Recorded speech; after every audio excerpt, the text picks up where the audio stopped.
ఆ ఛానల్కి స్వాగతం. చూస్తున్న వీక్షకులకు ప్రేక్షకులకు ప్రియ కాళ భైరవ భగవద్బంధులకి స్వాగతం పలుకుతూ మమ్మల్ని ఎంతగానో ఆదరిస్తూ ఉండబడినటువంటి ప్రియ సోదర సోదరీమణులకు అందరిపైనను సనాతన ధర్మ సంరక్షకులకు జ్యోతిష్య అభిమానులకు అందరికీ కూడా స్వాగతం పలుకుతూ ద్వాదశ రాశుల్లో గ్రహ గమనాన్ని ఒకసారి వీక్షింపచేద్దాం. వృషభ రాశిలో కుజుడు మరియు దేవగురు బృహస్పతి సంచార స్థితి, కర్కాటక రాశిలో రవి సంచార స్థితి, సింహరాశిలో బుధ శుక్ర సంచార స్థితి, కన్యరాశిలో కేతు భగవానుడు సంచార స్థితి, కుంభరాశిలో శని భగవానుడు వక్రగమన సంచార స్థితి, మీనరాశిలో రాహు సంచార స్థితితో ద్వాదశ రాశుల్లో గ్రహ గమనాలు ఈ విధంగా ఉన్నాయి.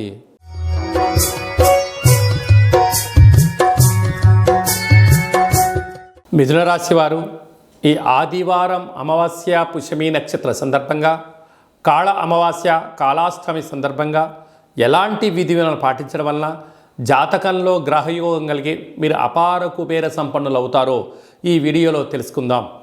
మిథున రాశిలో ఏ నక్షత్రాలు వస్తాయి అనగా మృగశిర నక్షత్రంలోని 3వ పాదం, 4వ పాదం, ఆరుద్ర నక్షత్రంలోని 4 పాదాలు, పునర్వసు నక్షత్రంలోని 1, 2, 3 పాదంలో కలిపితే మిథున రాశి అవ్వడం జరుగుతుంటుంది. చాలామందికి పుట్టినటువంటి కాల సమయంలో డేటా బర్త్లు లేనటువంటి కారణం వలన పేరు యొక్క మొదటి అక్షరాన్ని అనుసరిస్తూ ఆ రాశిని తెలుసుకునే ప్రయత్నం చేద్దాం. కా, కీ, కు, ఖం, అజ్ఞ, ఛ, కే, కో, హ అక్షరాల వారందరూ కూడా మిథున రాశి జాతకులే. మిథున రాశి యొక్క అధిపతి బుధుడు.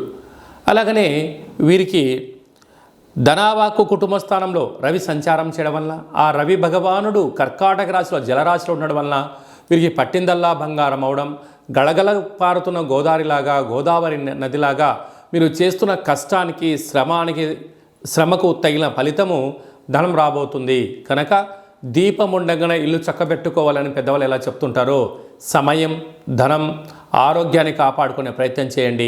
అంతా విజయము మిథున రాశి వారి సొంతం అని చెప్పి గమనించాలి. తృతీయంలో బుధ శుక్ర సంచార స్థితి తల్లిదండ్రుల నుంచి, అన్నదమ్ముల నుంచి, అక్కాచెల నుంచి మీకు రావాల్సినటువంటి తరతరాల నుంచి వచ్చే ఆస్తి మీ సొంతం కాబోతుందని చెప్పి గమనించాలి. అర్ధాష్టమ కేతు చిన్న చిన్న విషయాలకు ఆందోళన తగదు.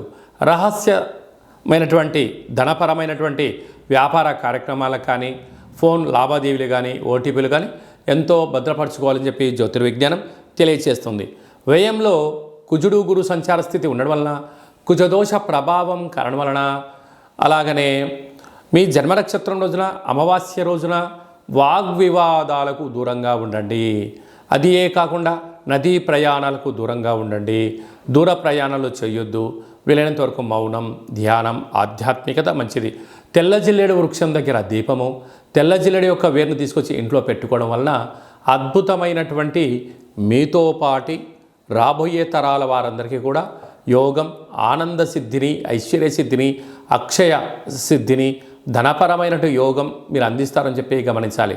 కనుక రుణ సమస్యలకు, రోగ సమస్యలకు దూరంగా ఉంటూ, మౌనంగా ఉంటూ ధ్యానం, ధర్మం, పక్షులకు ఆహారం, కాకులకు ఆహారం, కుక్కలకు ఆహారాన్ని ఏర్పాటు చేయగలిగినట్లయితే కాళ భైరవ స్వామికి స్మరణ, ధ్యానము, పూజ చేసుకోవడం వలన మిథున రాశి వారికి అదృష్టం, ఐశ్వర్యం వారి సొంతం కాబోతుంది.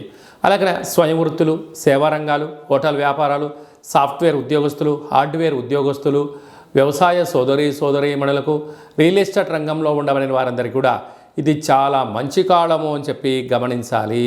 ఈ వీడియో మీకు నచ్చినట్టయితే లైక్ చేయండి, షేర్ చేయండి, మా ఛానల్ని సబ్స్క్రైబ్ చేసుకోండి.